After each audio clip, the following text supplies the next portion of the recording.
Hi everybody. So this is the conclusion to our Sturm-Liouville theory lecture.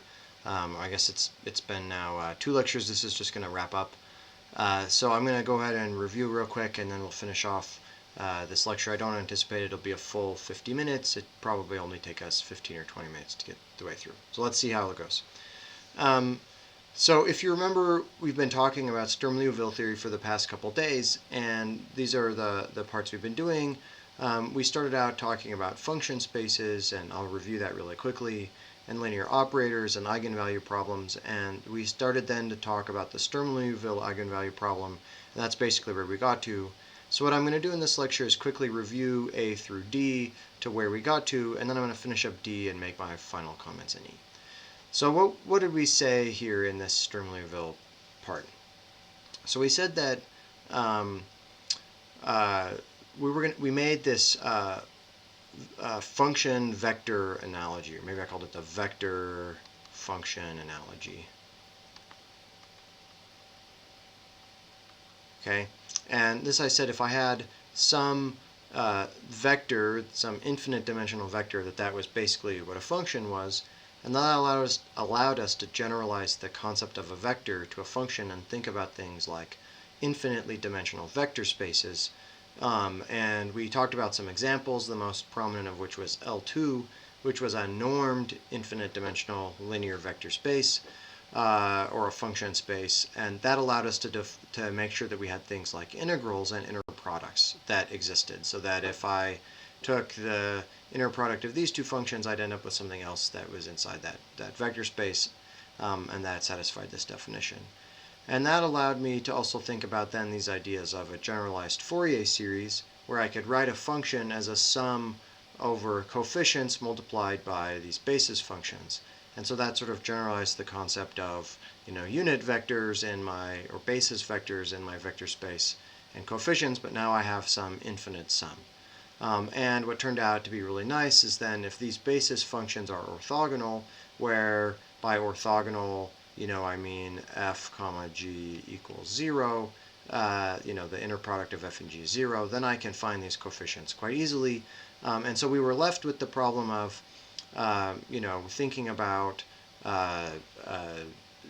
separation of variables, where I wanted to be able to use this idea, and now I can find the coefficients, but how do I find these basis functions? And so we said, well, let's dive in a little bit how to find these basis functions. And I said, well, first we need to talk about this idea of a linear operator. And I said in finite dimensional vectors we had ax equals b, whereas for linear differential operators we had lf equals g, where this is now some differential operator, and crucially it included the boundary conditions, which are going to change what our operator really does. And I went through and showed that if we could take a finite difference matrix for a differential operator that include the boundary conditions, as I took the limit as n goes to infinity, where that matrix was an n by n matrix, then I recover my differential operator. And so he said, okay, we have differential operators now. Let's think about eigenvalue problems. And why did we want to think about eigenvalue problems? Well, the first was that they appeared in many physical situations, including our separation of variables situation that we had. But then also that these were going to give us our basis functions. So if we solved an eigenvalue problem, we were going to find a series of eigenfunctions. Okay, and so we made this, here's the eigenvalue problem with eigenvectors, and over here we had an eigenvalue problem with eigenfunctions and our linear operator. And these eigenfunctions, under certain conditions, were going to give us a complete and orthogonal set of basis functions for the space that I cared about. And we said, what is it that, that guarantees that? There's a property called being self-adjoint, but we didn't want to spend any time really talking about that just because we don't have time to do that in the class. But I said, I wanted to also make a point that these basis functions weren't just complete and orthogonal in the sense that they could give us these generalized Fourier series, but they were also special and that they decoupled the problem. And so I showed, we talked about what's called a spectral decomposition, where I take a matrix and decompose it into its eigenvectors and eigenvalues. What that showed is that I could then change my basis to be the basis of these eigenvectors, and that would decouple solving linear algebra problems, and it also will decouple solving these differential equations that we want to solve. And so we started out here then in talking about the Sturm-Liouville eigenvalue problem by showing that we could do what's called the method of eigenfunction expansion. And I don't know if I said that that's what it was called, but that's what it's called, where I can take a function and write it as a sum over these eigenfunctions, and if I know what those eigenfunctions are, I can just take that and plug it into here. And what we saw is that allowed us to solve this PDE by basically, taking this type of solution right here, where I have a sum over some coefficients that now could depend on time because this has a time derivative, but my eigenfunctions are the only thing that depends on space. And if I differentiate that on both sides and take that out, I saw that I got something over here that was just in terms of the derivative CN, and something over here that was also just in CN, and all the signs went away, and that made my solution really easy. So basically, instead of solving that long, complicated separation of variables problem, I can use this method of eigenfunction expansion. And that's basically happening because this spectral decomposition allows us to do that. Okay? So we finally get to this question now, which we've been trying to kind of get to for a couple of days, of how do I get these guys, right? How do I come up with these basis functions? All right? And so it turns out that there are two mathematicians, and you might guess their names, Sturm, okay, and Liouville, okay, who were really interested in trying to understand this differential eigenvalue problem, okay? And they summarized, basically, they wrote, the king of all eigenvalue problems. All right, and that's just my word, okay, or my phrase, and I'm going to write down the eigenvalue problem that they have. So 1 over w of x d dx of another function p of x d phi dx plus q of x phi of x, close parentheses, is equal to minus lambda squared phi of x. Okay, so this is an eigenvalue problem. If you look at it, I got to also write the boundary condition. So they said this is on, let's see, x is in a B with boundary conditions as follows: a phi of a plus, that's actually an a, that's an alpha, plus beta phi of phi prime of a, is equal to 0. So this is alpha, some coefficient, phi of a plus beta phi prime of a equals 0. And then they had gamma phi of b plus delta phi prime of b equals 0. Okay? And so just to clarify what these boundary conditions are, so this is basically the value, if I have my domain here, a to b, I might know phi of a, or I might know phi prime of a, where phi prime is the derivative, or I might know phi of b or phi prime of b. And they said, well, I'm just going to put coefficients and make it the sum and make them equal to 0. So they're homogeneous, but I have some linear combination of the derivative and the value. Okay? And so this is an eigenvalue problem. If you're having a hard time seeing it, I'll write it out as an eigenvalue problem. It's L phi is equal to lambda phi, where L is equal to 1 over w, and I'm going to leave off the x just because it saves me space, d dx of p d dx, close parentheses, or not close parentheses, but not close brace, plus q. Okay, so basically the phi is going to go in here and here. Okay, and then the big lambda here is equal to minus little lambda squared. Okay, so this is an eigenvalue problem where I can now pick different functions. So there's a function prescribed w of x, there is a p of x, okay, and there is a q of x, and all of these if I pick those different functions, that's going to change my eigenvalue problem. And basically what Sturm and Liouville did is they showed that they showed that L was self-adjoint. Okay, so therefore, we can use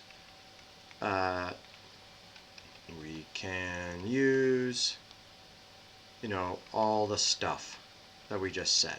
Okay, so this makes mathematicians probably really mad that I just kind of go, okay, but basically means that we can end up writing f of x is equal to the sum from I equals 1 to infinity of ci phi I of x, okay, where this now forms a complete, orthogonal basis, okay,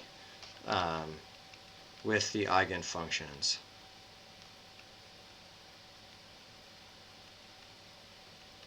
of L. Okay, and so that's awesome, and there is a lot of math that goes on here. There is one sort of caveat to this orthogonal basis function stuff, is that they form, I'm going to put this as another comment here, the eigenfunctions are orthogonal in a function space called L2WAB, okay? And L2WAB is the same thing as LB, except it has a weighting function inside the inner product. So FG now looks like this, where I have A to B, where I have f of x, g of x, and then w of x dx, where this is now the weight function, okay, which is the same thing as the w of x up here, right? That's in my Sturm-Liouville eigenvalue problem. So it's right there, there's w. So you need that weighting function in order for things to be orthogonal. And so this is sort of a generalization of L2. It's this L2W, but it has the same properties. It's a Hilbert space, etc., etc. Okay, so let's take a look at some examples.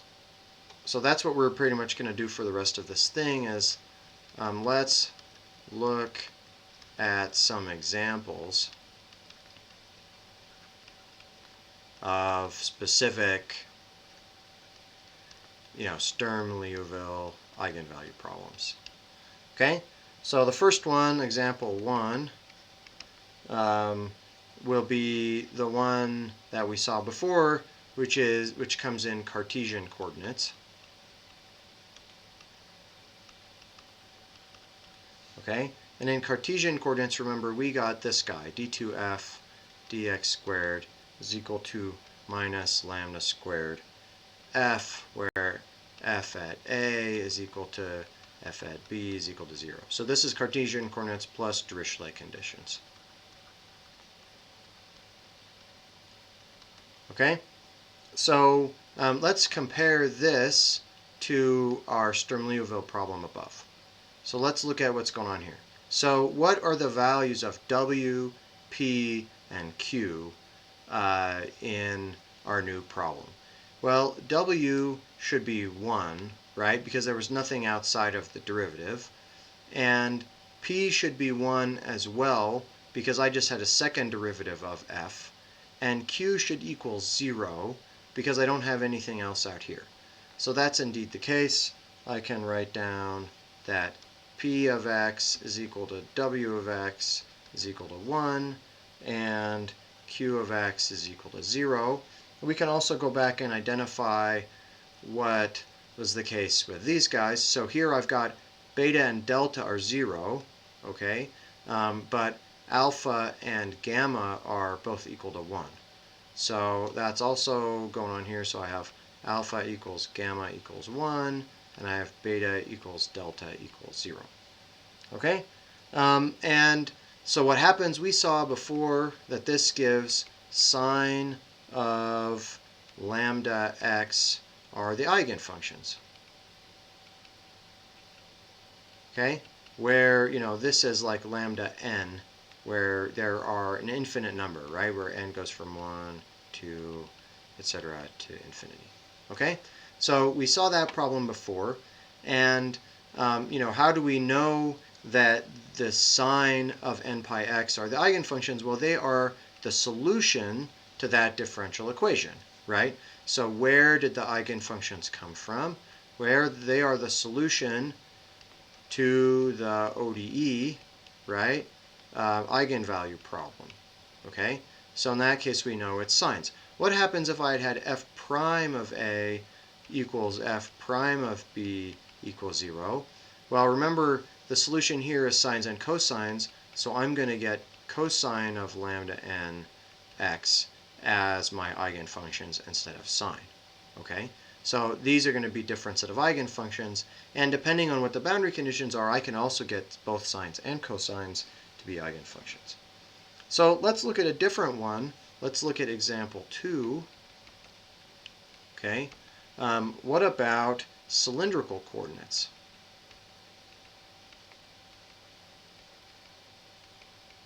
Okay, so if you go through and were to do a similar problem for cylindrical coordinates, you'll find we end up with the following derivative: 1 over r ddr, r df dr is equal to minus lambda squared f.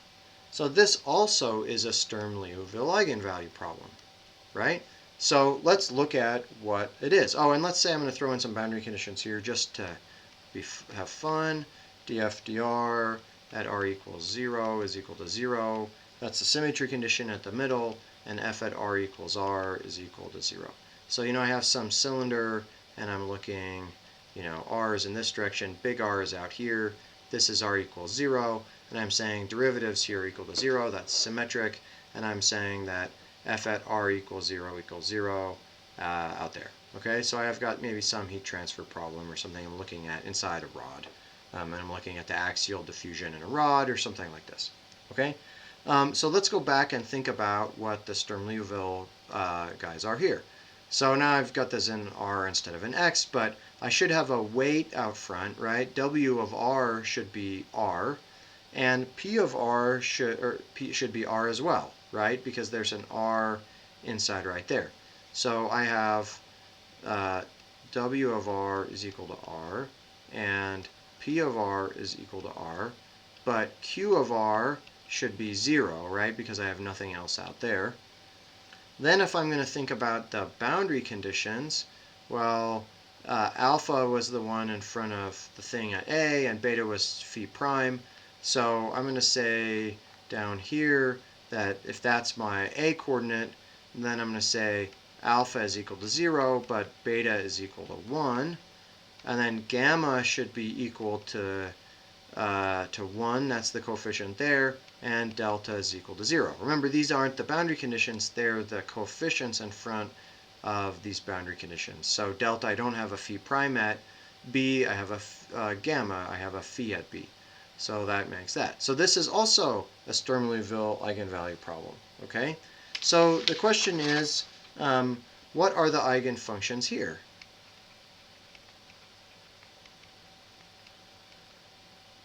What are the phi of r here?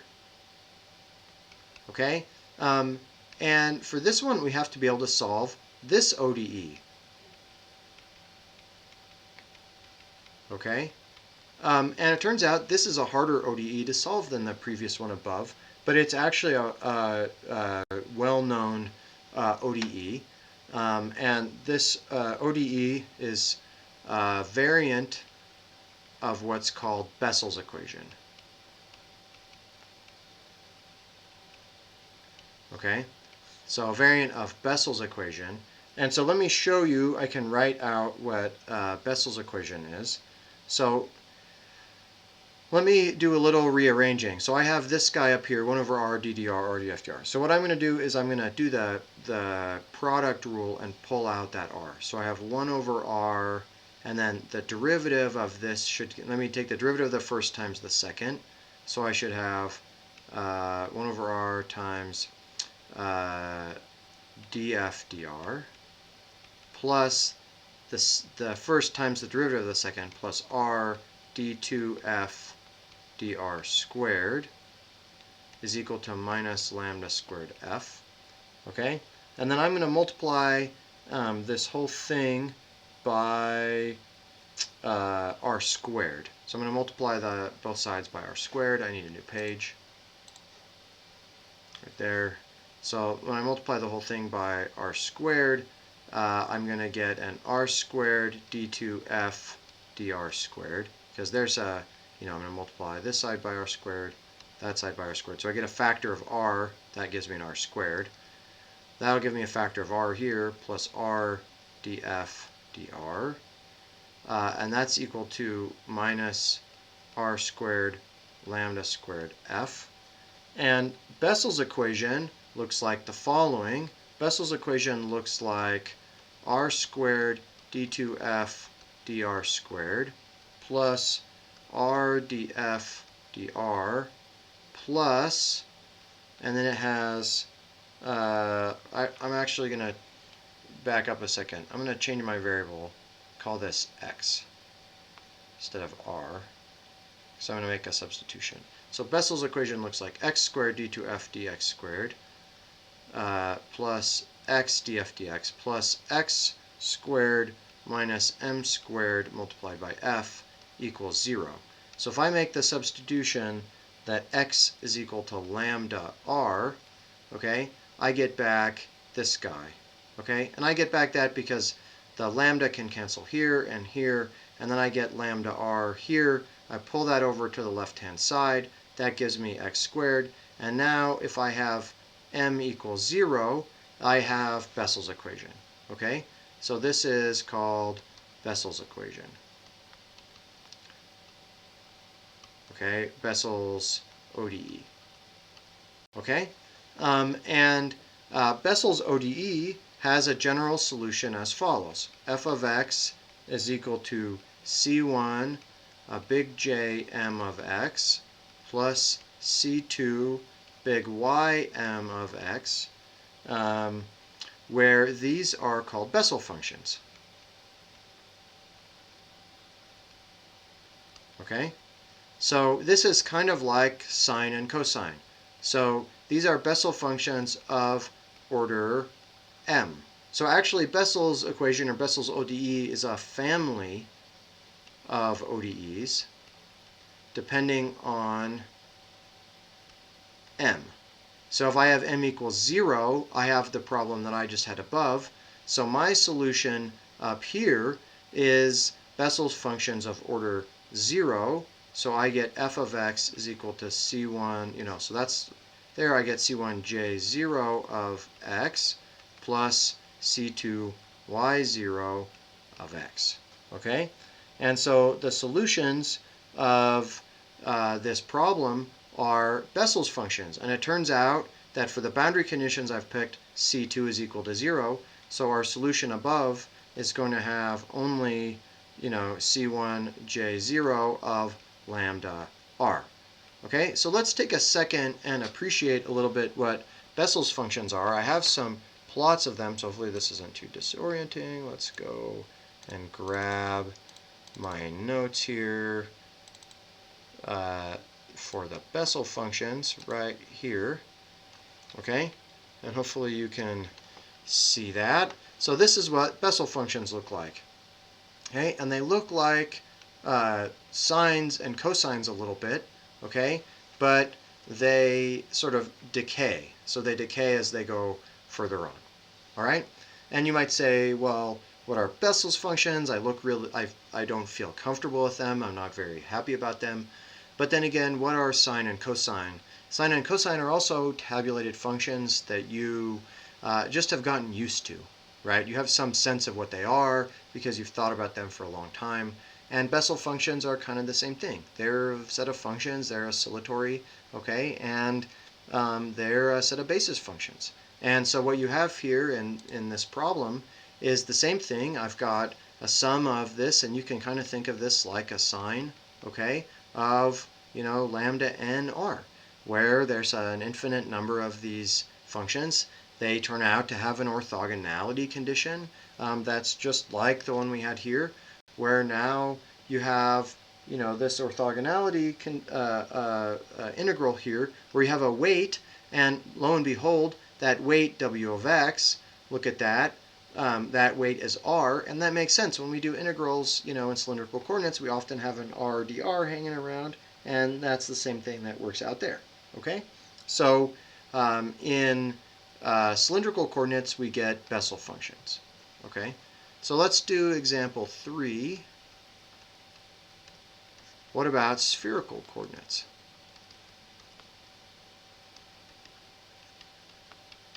Okay, so in spherical coordinates, I get 1 over r squared d dr, r squared df dr is equal to minus lambda squared f. And remember where I'm getting these, this is like, I have delta squared f is equal to 0 somewhere along the way. Okay, so I'm looking at the Laplacian, and I'm only looking at the r component of the Laplacian here for these examples. And again, I'm going to say df dr at r equals 0 is equal to 0, and my other boundary condition will be f at r equals 0. And so what I'm looking at here now is a sphere with radius r. I'm looking at, I've got 0 here, which is like my a, okay, out here is b, okay, and going from a to b, r equals 0 to r equals big R, and I have a derivative condition in the middle, which is the symmetry condition, okay? And so I have something very similar going on here to apply this to a Sturm-Liouville problem. And the Sturm-Liouville problem here now, I've got an r squared in the denominator and an r squared in here and nothing over here. So again, we can write that down. Sorry for all the scrolling. Sometimes it's a little confusing when you're on. So I've got P of r is equal to W of r is equal to r squared, all right? And then I have Q of r is equal to 0. And then I have similar things here. I have alpha equals 0, so I don't have a f at a, but I have beta equals 1, so I have a derivative there. I have a gamma equals 1, so I have an f at b, and I have a delta equals 0, so I don't have there. So again, this is a Sturm-Liouville eigenvalue problem, so all of the math applies, and we can write what we want. And what are the eigenfunctions here? Well, now I have, again, a new, I tried to put an A and an N together, a new ODE that I have to solve. Okay, so somehow I have to solve this ODE, so I want to know what this ODE is going to be. So maybe you're thinking this looks a lot like, the one I had before, this Bessel function, but it's a little different. And it turns out that you would be right. You can write this in terms of what are called sometimes the spherical Bessel equation, okay? At least I call it that. And the spherical Bessel's equation, okay, looks like this: x squared d2f dx squared. Looks like I need a new page so I can scroll up a little bit. There you go. Hurts my hand to write so low on the screen. Not plus 2x df dx plus x squared minus n minus 1, close parentheses, f equals 0. So this isn't that different than Bessel's equation, and if we let x equals lambda r, we can plug that in there, we can recover our equation up there. And so it turns out the general solution to this guy is f of x is equal to c1 little j n of x plus c2 little y n of x, where j n and y n are called spherical, you guessed it, Bessel functions. Okay? And it turns out that there are relationships between the spherical Bessel functions and the Bessel functions, these are, of course, spherical Bessel functions of order n, right, where this is the order.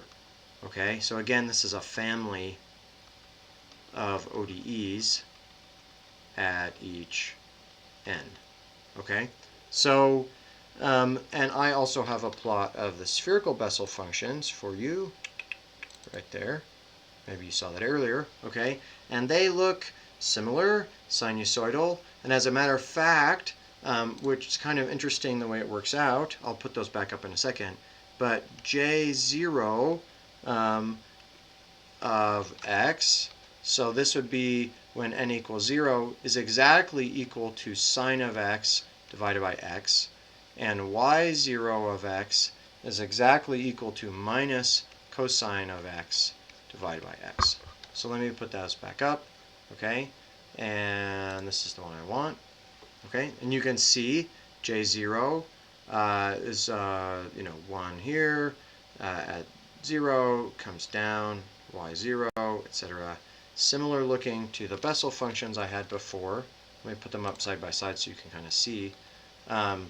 But interestingly, these sort of seem to decay quicker than these, and that's what they are. Again, tabulated functions, Bessel functions, spherical Bessel functions.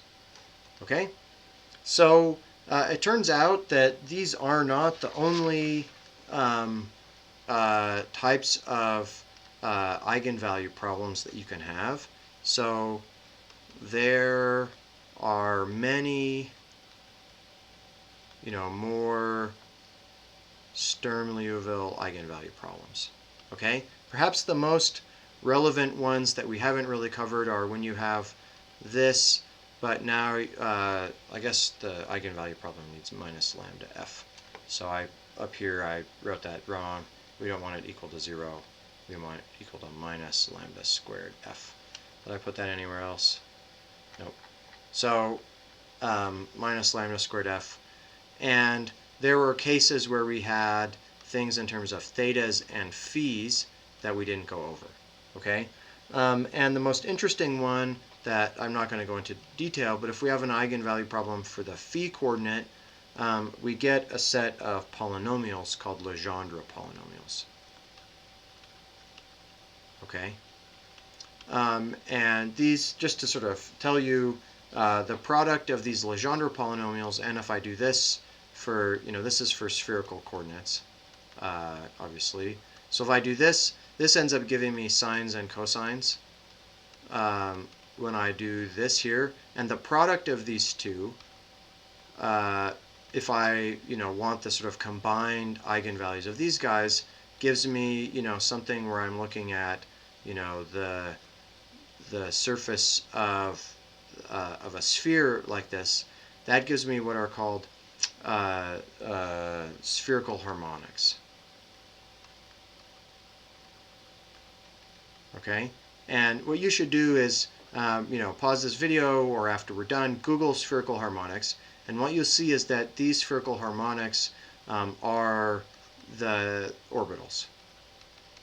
Okay, if you've done chemistry, so you'll see they look like this. This, this guy. They've got the fun d orbital, all that kind of stuff. Okay, so these are the spherical harmonics. So again, these are the eigenfunctions of the Laplacian operator, okay, for phi and theta, right? And you get this, you get these orbitals when you solve the hydrogen atom. I guess it's the hydrogen atom, not the hydrogen molecule. Hydrogen atom in quantum mechanics. That's where they come from. Okay? When you solve the hydrogen atom in quantum mechanics, you get a Schrodinger's equation. Schrodinger's equation is an eigenvalue problem. It's a Sturm-Liouville eigenvalue problem that looks like lambda squared f, or excuse me, del squared f is minus lambda squared f. Okay? And that's what you end up solving in. So I just want to sort of make that connection. Okay? So I don't know if I have, I'm going to check and see if I have pictures of them. I don't think I do. So one thing I wanted to show you that I do have, and I will put these up on Learning Suite. These are copyrighted, so I can't show them widely, post them widely. But this is from Dean's book, and he has the eigenvalue problem, and then the eigenfunctions here. And so you can see that for the spherical coordinates one we just did, he has sine over r, cosine over r. So these are the spherical Bessel function J0. And for cylindrical coordinates, he has these. And for the spherical coordinates, where eta is this, eta is this cosine, he has the spherical harmonics. And then he goes through and shows, so these are eigenfunctions come in pairs, and then he goes through and has a couple other tables when he does some examples and shows what the specific basis functions are depending on the boundary conditions. And so here he does the ones for cylindrical coordinates and for spherical coordinates, and then the Legendre polynomials when you're doing also spherical coordinates. Okay? And so I'm going to post this, and again, you can use these either to sort of check your answer when you're doing a separation of variables problem to make sure that you get the right eigenfunction, or you can actually just directly use the method of eigenfunction expansion and do those there. So I'm going to put this here, C. Dean table for summary. Okay, and this is on Learning Suite, which is password protected. Oops. If you happen to be someone not at BYU or not in this class this year, you can, let's see, Dean's book is Analysis of Transport Phenomena by William Dean. Okay, and that's the second edition, and I think I don't know, I'll put second edition. Okay, that's a great book. I highly recommend it. You should totally go buy it. Okay, or check it out from your local library. All right, so that's the end of D. So let's go to E. Final comments. This will be short. We should be able to finish off here. Okay, so what did we find out? So to summarize, we found out that functions are infinite dimensional vectors. That's pretty cool. And they live in an infinite dimensional vector space. We found out that we could generalize inner products, okay, and basis vectors, and that led to, generalized Fourier series. Awesome. We found out that we could solve an eigenvalue problem, and we could get basis functions. And not just any basis functions, but the best basis functions. Okay? And then we also found out that the Sturm Liouville eigenvalue problem was like the uber eigenvalue problem that summarized everything. Okay? And that leads to a bunch of different ODEs that maybe we're not that familiar with, which give new basis functions. Okay? And one of the things you can maybe a little rest assured about is that if all you're dealing with is cylindrical coordinates, spherical coordinates, or Cartesian coordinates, which is really all we're doing in transport, you're going to end up with Bessel functions, spherical Bessel functions, or Legendre polynomials, or sines and cosines. That's it. That's all you're going to end up with. So even though I give this sort of background theory and end up with all this stuff, really all we have to know is those guys, and that's it. Okay? So that's all the ones that we need to know. So at the end of the day, all we had, here were, sines and cosines, J0 or Jn. We might as well put Jn. No, we just end up with J0 and Y0, little J0, little Y0, and then what are called the Legendre polynomials. Okay, and Legendre polynomials are polynomials. They're just x squared, x cubed, etc. Okay, so you can rest assured that those ones aren't so crazy that you can't figure them out. Okay, So that's it. That's it for this lecture on Sturm-Liouville theory. I'll post that stuff on Learning Suite, and we'll see you next time. Thanks, guys.